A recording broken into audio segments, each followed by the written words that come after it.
자, 2학년 학생 여러분들 반갑습니다. 오늘 항상성 유지 내용에 대해서 정리를 해보도록 하겠습니다. 먼저 항상성의 정의부터 알아야 되겠죠. 우리 몸이 환경 변화에 관계없이 체온이라던가 혈당량, 삼투압 등의 체내 상태를 일정하게 유지하려는 성질을 우리는 항상성이라고 얘기하고요. 이 항상성을 유지할 수 있는 원리는 신경계와 내분비계가 조직과 기관 사이에 신호를 전달해서 체내 여러 기관들의 기능을 유기적으로 조절하고 있기 때문에 이 항상성이 유지되는 겁니다. 자, 그러면 신경계는 앞서서 배웠고요. 오늘 내분비계에 대해서 좀 더 자세하게 배울 건데 호르몬부터 한번 봅시다. 자, 내분비샘에서 생성 분비돼서 특정 조직 또는 기관의 기능을 조절하는 화학 물질들을 통틀어서 우리는 호르몬이라고 얘기를 하고요. 얘는 혈액을 따라서 이동하게 돼 있어요. 직접적으로 뭐 그 기관을 바로 다이렉트로 전달되는 방법이 없고 혈액을 통해서 이동하게 되어 있습니다. 이동하는 도중에 작용해야 되는 특정 세포, 즉 우리는 이거를 표적 세포라고 부르는데 이 표적 세포의 작용을 한정적으로 하게 됩니다. 그러면 신경과 호르몬에 어떤 차이가 있는지 한번 표를 통해서 비교를 해보도록 할게요. 신호 전달 속도 면에서는 신경이 훨씬 빠릅니다. 왜냐하면 호르몬은 혈액을 타고 가야 되기 때문에 비교적 느린 편이죠.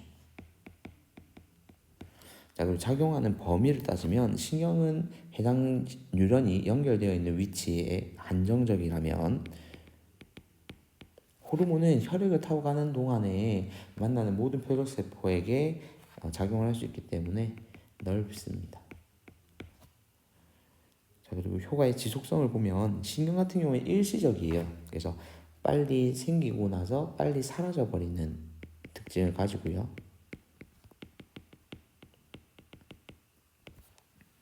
호르몬의 경우 혈액을 타고 이동하기 때문에 오랫동안 지속됩니다.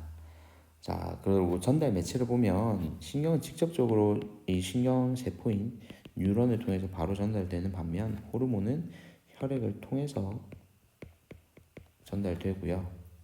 그리고 특징을 보자면 신경은 일정 방향으로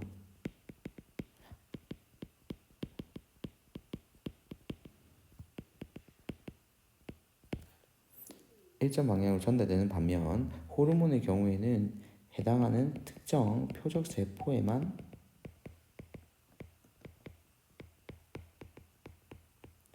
작용합니다. 이렇게 신경하고 호르몬을 비교를 했는데 이런 내용도 모의고사 그리고 내신 시험에도 언급되니까 여러분들 반드시 좀 기억을 해주시길 바랄게요. 자, 다음 두 번째로 넘어가 볼게요. 자, 두 번째는 사람의 내분비샘과 호르몬에 대해서 배울 건데요. 이 호르몬 분비를 조절하는 중추는 간내의 시상하부입니다. 그래서 우리는 계속 이 단원에서 시상하부의 중요성을 보게 될 거고요. 첫 번째 뇌하주체부터 한번 봅시다. 뇌하주체는 전엽과 후엽으로 나눠 볼 수 있는데 뇌하주체 전엽에서는 생장 호르몬이 분비돼서 생장을 촉진시킵니다. 자, 그리고 갑상샘 자극 호르몬이 분비돼서 티록신을 분비합니다.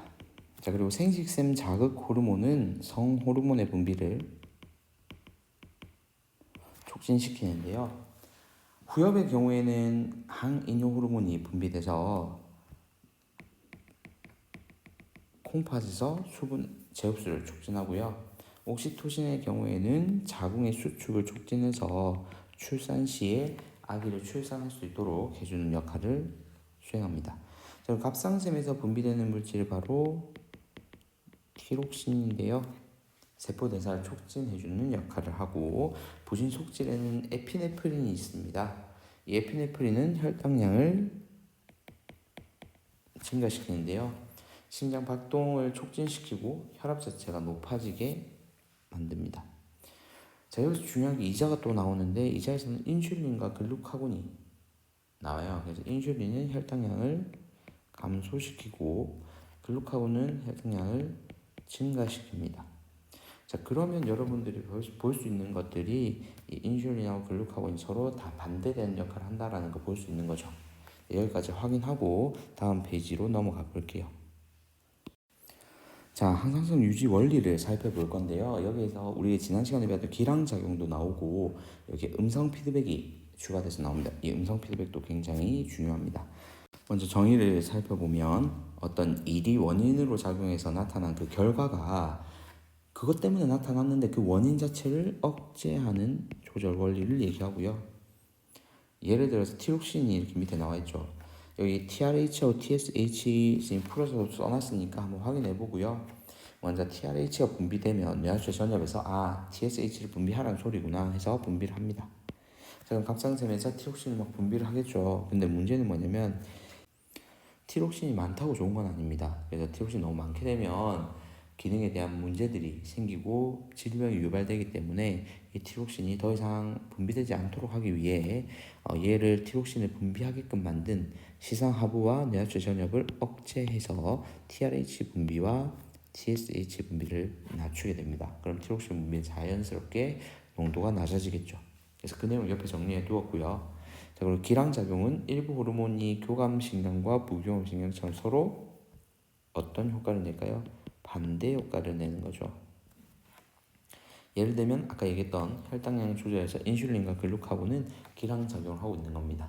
똑같은 부위에 작용하지만 인슐린은 혈당량을 낮추고 글루카곤은 혈당량을 높여주는 서로 반대되는 역할을 하기 때문에 얘들은 기량작용에 해당합니다. 여기까지 해서 오늘 배운 항상성 기본 내용들 정리했고요. 다음 시간에는 각 사례별로 이런 항상성이 어떻게 유지되는지를 자세하게 다루도록 하겠습니다. 이상입니다.